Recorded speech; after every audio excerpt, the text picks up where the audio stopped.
preparations for the Tokyo Olympics have entered the final stretch. For organizers, it's been a marathon of logistical and financial problem solving after the Summer Games were postponed for a year because of the coronavirus pandemic. With a month to the finish line, most Japanese still oppose the event. But as Paolo Montesilio reports, pushing through makes a lot of financial sense. Preparing for the Olympics takes immense physical strain, not only for the athletes, but organizers as well. Just ask Tokyo Governor Yuriko Koike. She was hospitalized this week for severe fatigue after weeks of long meetings. She's been working hard to implement measures against COVID-19 and preparing for the Tokyo 2020 event. But I would like her to devote herself to recovery so we can finish the final stretch together. The 2021 Summer Olympics start on July the 23rd, after a year-long delay caused by the pandemic. But COVID-19 cases are rising in Japan, so many residents are asking, why bother? I don't understand why they're holding the games. That's my impression. Who are they doing it for? I am suspicious of the government trying to push through despite the pandemic. I think we must cancel. A third of the population say they want the games cancelled. A similar number want another postponement until coronavirus cases come down. Organizers have rejected those calls, given the amount of money at stake.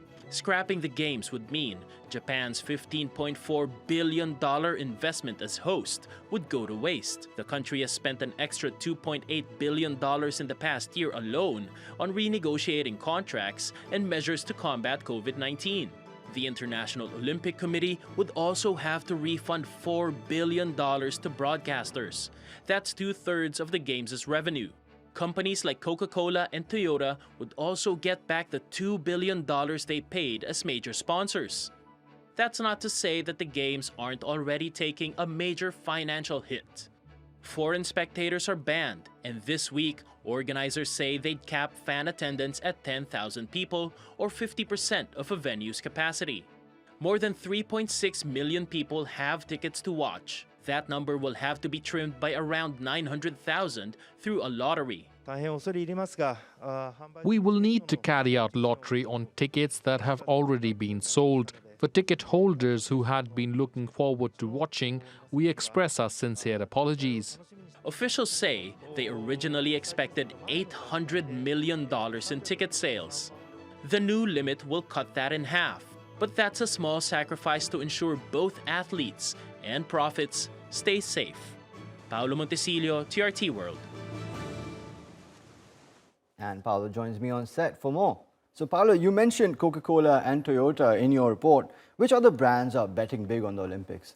Well, Mubin, this is the who's who of many of the multinational companies that we already know. So their official timekeeper is the watchmaker Omega, having a clock at the Olympics, very important. So you'll see their branded watches and branded timepieces during the track and field events, swim events. You'll also see their logos during basketball games, football games, other timed sports like that. Airbnb is their sponsor for accommodations, so you'll see a lot of their marketing around the Olympic Village where the athletes and other staff are going to stay. We also have tech companies like Samsung, Intel, consumer goods represented by Procter & Gamble, payments by Visa, tech conglomerate Alibaba, China, not to be left out, they're also a major sponsor. Now they all paid as much as $300 million each to be a sponsor of the Olympic Games. That also makes them a major sponsor for the upcoming Winter Olympics that are taking place in Beijing. As mentioned in the report, that's about $2 billion collectively, about 20 to 15% of the International Olympic Committee's revenues. Okay, so clearly a lot of money being poured in by these companies, and of course they do it for brand recognition at one of the world's biggest events. But given all the bad press that this year's event has had, do you think some of these companies might be running the risk of maybe negative marketing? Well, we've seen this during the pandemic with a lot of the sports leagues that had to suspend their seasons and then restart again a few months later. We saw that with football, with basketball in the US. There is always an initial backlash, understandably so, because we are in the middle of a pandemic and people are concerned about athletes' health and everyone else involved. But once the games actually are on air, people do still tune in. And the Olympics, it's an event like no other, even during normal times, in a way that people love rooting for their home teams, people love rooting for their home countries. So this is going to be extremely popular around the world. Estimates show about 4 billion people are going to tune in to the Olympics when they're going on. That's more than half of the global population. And another advantage that it does have is there's no competition during those 2 weeks. In the US, MLB is the only major sport that's ongoing, and that's during the regular season, and America's pastime is not as popular as it used to be. Basketball season will be over. The NFL won't have started. Same with the Champions League here in the UK. So there's not a lot of competition. And as we've seen, live sports remains one of the most reliable source of revenues for broadcasters, even as a lot of their content moves to streaming. All right, well, that's about the companies. The countries, of course, also do it to attract more visitors, more investments. But in modern times, in more recent events, the Olympics haven't really been all that profitable, have they? And then you throw in the added costs. What kind of an impact do you think that's going to have on the Tokyo Olympics, but also on Japan's economy? Well, let's start with Japan, as you mentioned. Japan's original budget for the Olympics when it first made its bid to host was $7.5 billion. But countries that host, it's a time-honored tradition for them to blow their budgets. The cost of the Olympics has now doubled to more than $15 billion. That includes the $3 billion that they've spent over the past year for COVID measures and to renegotiate contracts with sponsors and their other partners.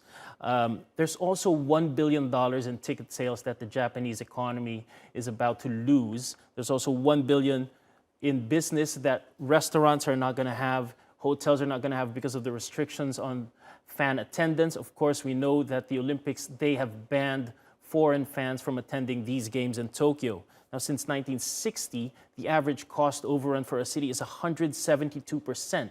And what do they get out of that? A lot of these countries are saddled with these large arenas and stadiums, brand new, that they don't really have a use for. Now, one success story recently is the Atlanta Olympics, in recent memory, I should say. A lot of the parts of the Olympic Village that were built during those games, they are now being used as dormitories for nearby universities in the area. Another games that has potential to make its money back, so to speak, is Beijing.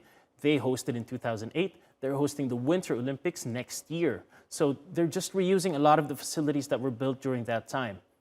But I guess as far as the Tokyo Olympics go, a lot to lose, but even more if they don't go through with it. Thank you so much, Paolo, for your time.